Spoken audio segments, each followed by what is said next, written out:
Yo minasan, mari kita lanjutkan cerita Sakamoto Days chapter 64 dan 65. Sebelum saya lanjut, siapa tahu ada yang ingin berdonasi, silakan klik link Saweria yang ada di deskripsi ya. Diawali dari Kaji, Shin, dan Mafuyu yang terus berlari. Shin memarahi Mafuyu karena Mafuyu tidak mau melewati sungai sehingga mereka terpaksa melepaskan musuh yang kabur. Mafuyu juga ikut kesal karena Shin menyalahkannya. Namun, berjalan dengan memakai pakaian basah itu tidaklah nyaman. Shin kembali protes, bisa-bisanya Mafuyu memikirkan hal sepele seperti itu di saat mereka punya misi untuk bertahan hidup. Kaji memanggil mereka berdua, tapi keduanya tidak mendengar karena terus berdebat. Tiba-tiba, Toramaru datang untuk langsung menyerang mereka dan menebas pepohonan yang berada di sekitar. Toramaru memuji Shin dan Mafuyu yang luar biasa karena mampu menghindar. Toramaru langsung tahu bahwa Shin adalah si peramal. Sementara Shin waspada karena Toramaru adalah salah satu dari peserta rekomendasi. Toramaru menceritakan bahwa dirinya ingin mencari tali warna putih karena itu sesuai dengan warna rambut Sakamoto sebagai idolanya. Itulah kenapa Toramaru cukup optimis bisa mendapatkan tali warna putih yang tepat ada di hadapannya. Mafuyu pun memaki Toramaru sebagai orang aneh dan langsung menyerangnya dengan tendangan memutar sehingga Toramaru terlempar. Toramaru yang mendarat tanpa terluka justru menangis karena boneka Sakamoto buatannya rusak. Mafuyu dengan santai menyampaikan pendapatnya soal orang yang terlalu terobsesi pada orang lain, bahwa mereka hanyalah pengecut yang kabur dari kehidupan nyata mereka. Siapa sangka bukan hanya Toramaru yang tersinggung, melainkan Shin juga. Shin pun menggita kepala Mafuyu karena merasa dia menyebalkan. Dengan serius, Toramaru bangkit berdiri dan menanyakan jika mereka tidak terima dengan cara hidupnya, maka mereka akan dibunuhnya karena telah merendahkan idolanya. Baik Shin dan Mafuyu, keduanya sama-sama merasa Toramaru menyeramkan. Beralih pada ledakan besar yang terjadi setelah tim Sakamoto terjebak dan ditembak oleh tim kuning. Rupanya, Sakamoto memblokir tembakan itu menggunakan apronnya. Akira pun mengkhawatirkan Sakamoto, sedangkan JR terkesima melihat ketahanan apron Sakamoto. Ketika Sakamoto berusaha mencari celah dari jaring yang mengurungnya, dia pun sadar jika jaring itu sama sekali tidak bergerak karena jangkarnya tertancap cukup kuat di bawah. Tim kuning berkomentar jika tim Sakamoto keras kepala sekali.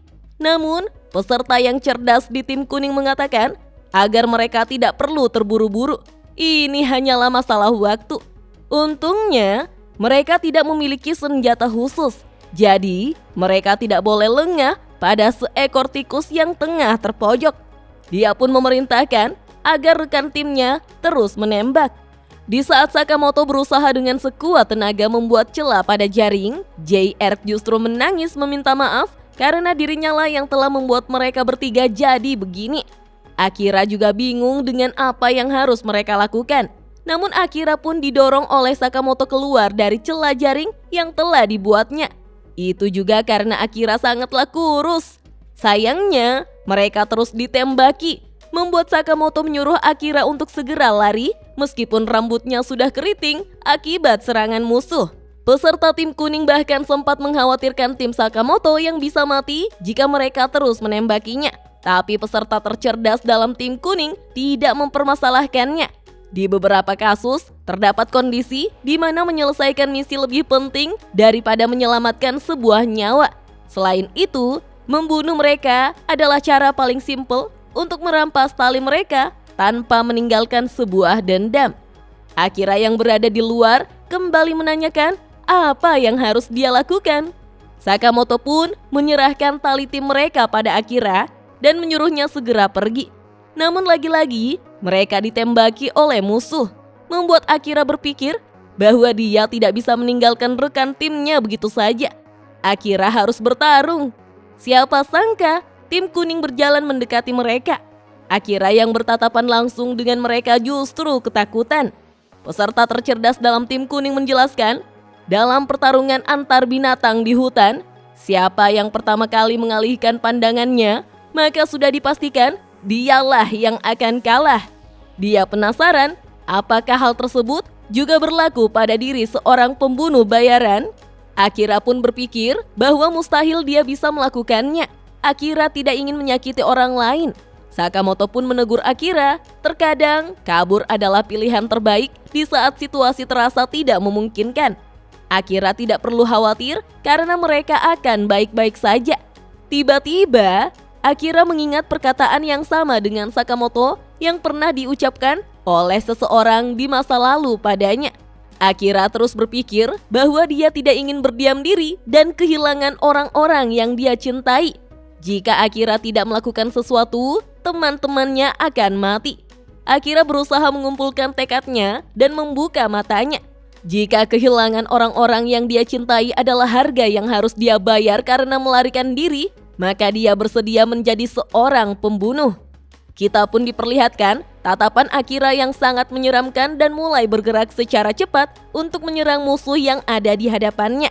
Sontak, Sakamoto dan JR sangat terkejut dengan kecepatan serangan Akira yang langsung menumbangkan musuhnya. Tidak sampai di situ, Akira mulai menyerang dua orang peserta dari tim kuning.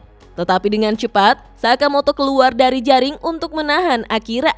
Sakamoto berusaha menenangkan Akira dan mulai memeriksa keadaan musuh yang terkapar. Sakamoto menganalisis luka yang diterima musuh, di mana Akira menyerang tepat di bagian arteri karotis dan gilirum. Karena itu, musuh mengalami pendarahan dan kesulitan bernafas. Jika tidak segera diberi pertolongan, dia akan segera mati. JR pun menegur Akira agar tidak perlu berlebihan, membuat Akira merasa bersalah karena dia tidak bermaksud melakukannya. Akira hanya ingin melindungi teman-temannya dan dia tidak bermaksud melukainya seperti ini. Akira terus meminta maaf dan mengatakan bahwa dia benar-benar putus asa. Dia hanya mengikuti nalurinya. Tiba-tiba, Sakamoto mengingat kilas balik ketika ada seseorang yang memanggil dirinya dan Nagumo dan menegur mereka. Jika mereka melihat target mereka dengan seksama, terkadang naluri mereka akan memberi petunjuk bagaimana membunuh mereka. Sakamoto dan Nagumo justru mengingat itu hal yang normal. Kembali ke masa sekarang, Sakamoto mencari tahu siapa nama keluarga dari Akira. Lalu Akira menjawab, nama keluarganya adalah Akao. Kilas balik pun diperlihatkan ketika Hyo menjenguk Sakamoto bersama Nagumo, di mana Hyo mengatakan ketika dia di JCC, nama-nama yang pernah didengarnya hanyalah Sakamoto, Nagumo, dan Akao. Kita pun diperlihatkan keluarga perempuan Akira yang juga teman akrab Sakamoto dan Nagumo yang membagikan rokoknya. Di masa lalu, Akao memegangi pistol dan menjelaskan pada Sakamoto serta Nagumo bahwa pistol sama seperti mobil. Mereka bisa mengetahui kemampuan seseorang dari cara mereka mengemudikannya.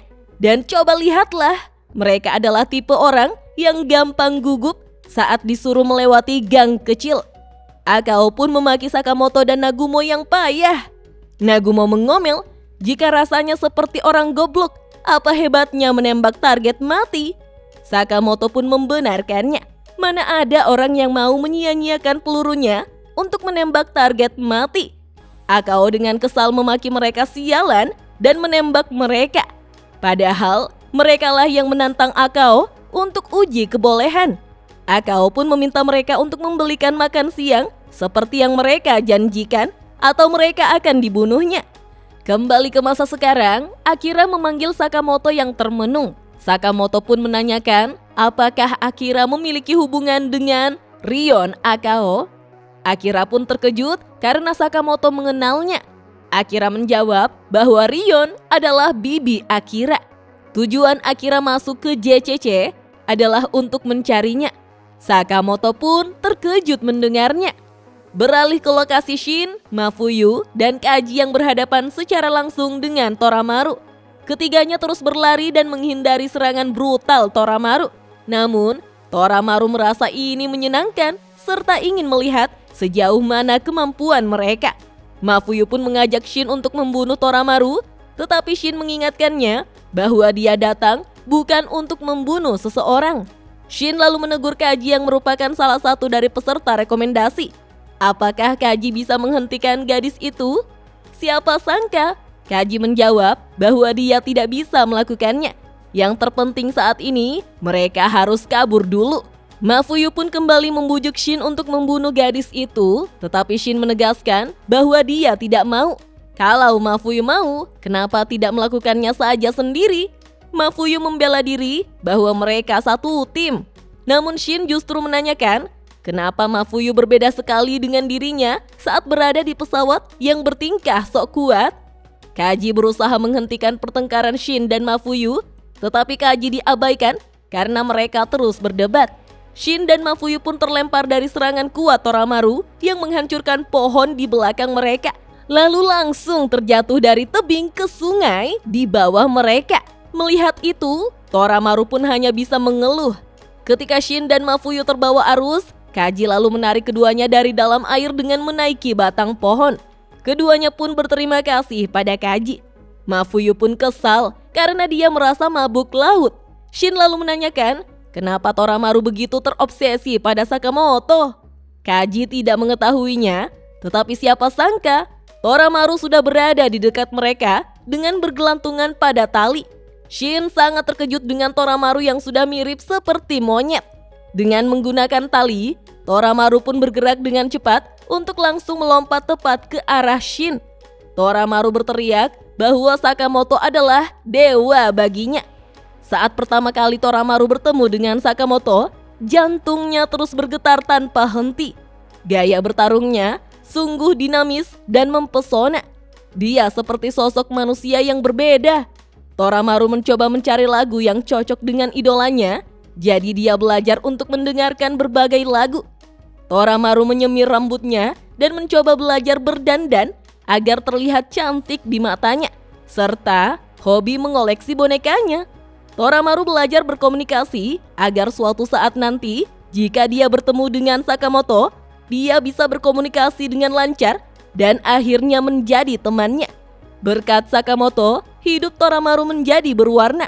Itulah kenapa jika ada yang meremehkan idolanya, maka dia akan dibunuh. Kita pun diperlihatkan bagaimana Toramaru mendarat di batang pohon tempat Shin berada dan segera menyerangnya. Shin memaki Mafuyu sialan dan mengajaknya bertarung bersama. Namun Mafuyu merasa itu mustahil karena perutnya mual gara-gara mabuk laut. Shin protes dengan Mafuyu yang manja sekali. Dengan kerennya, Shin lantas bersiap untuk menghadapi Toramaru sendirian. Tetapi Toramaru merasa terkesan dengan cara Shin menekan punggungnya karena itu adalah kebiasaan Sakamoto sebelum bertarung. Toramaru penasaran karena Shin meniru kebiasaan Sakamoto seperti itu. Jangan-jangan Shin juga penggemarnya Sakamoto. Hal itu membuat pipi Shin merah merona karena malu Toramaru sudah menyadarinya. Mafuyu pun memaki Shin yang sudah seperti otaku. Toramaru merasa Shin mantap sekali karena dia belum pernah bertemu dengan seseorang yang sepemahaman dengannya seperti ini. Jadi, apa alasan Shin menyukai Sakamoto? Toramaru menyukai dirinya yang terlihat sangat cool dan tanpa emosi. Rasanya, dia seperti mesin pembunuh bernyawa. Bukankah itu sangat keren? Shin mengatakan bahwa Toramaru salah. Sebelumnya dia juga berpikir begitu, tapi Sakamoto tidak peduli seberapa buruknya mereka mengoperasikan tokonya. Dia sama sekali tidak pernah mengusir mereka. Dia orang yang sangat baik dan perhatian. Toramaru tampak tidak mengerti dengan apa yang Shin bicarakan. Shin melanjutkan bahwa semua orang menganggap Sakamoto pembunuh bayaran terkuat dan benar-benar luar biasa. Tapi saat sebuah bencana menghampirinya, kepada siapakah Sakamoto mau meminta pertolongan? Shin tidak ingin membiarkan kekagumannya pada Sakamoto menjadi pengganjal. Shin ingin berdiri di samping Sakamoto sebagai partner sejatinya. Toramaru pun berkomentar mendengar Shin berbicara seperti itu, seolah Shin merasa lebih tahu banyak hal soal Sakamoto dibanding Toramaru. Rasanya seperti Shin adalah top otaku dan paling berkuasa. Toramaru merasa ini sangatlah menyebalkan. Dengan wajah menyeramkan, Toramaru mengatakan bahwa dia belum pernah merasa semarah ini. Ini seperti Shin yang tidak ingin berbagi dan ingin memiliki Sakamoto seorang diri. Kita pun diperlihatkan bagaimana Sakamoto menjadi dewa Buddha minasan.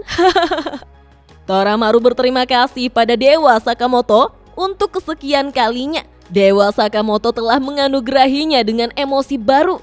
Toramaru pun mengatakan bahwa dia akan membunuh Shin. Toramaru langsung menyerang Shin, tetapi Shin mampu membaca gerakan itu, sehingga batang pohon hancur karenanya. Toramaru mengatakan, jika Shin mau menjadi teman Sakamoto, maka itu sangatlah mustahil. Nah, minasan, bagaimanakah kelanjutan pertarungan Shin melawan Toramaru? Serta Sakamoto yang akan menceritakan Rion Akao. Penasaran kan? Tonton terus video selanjutnya ya. Dah.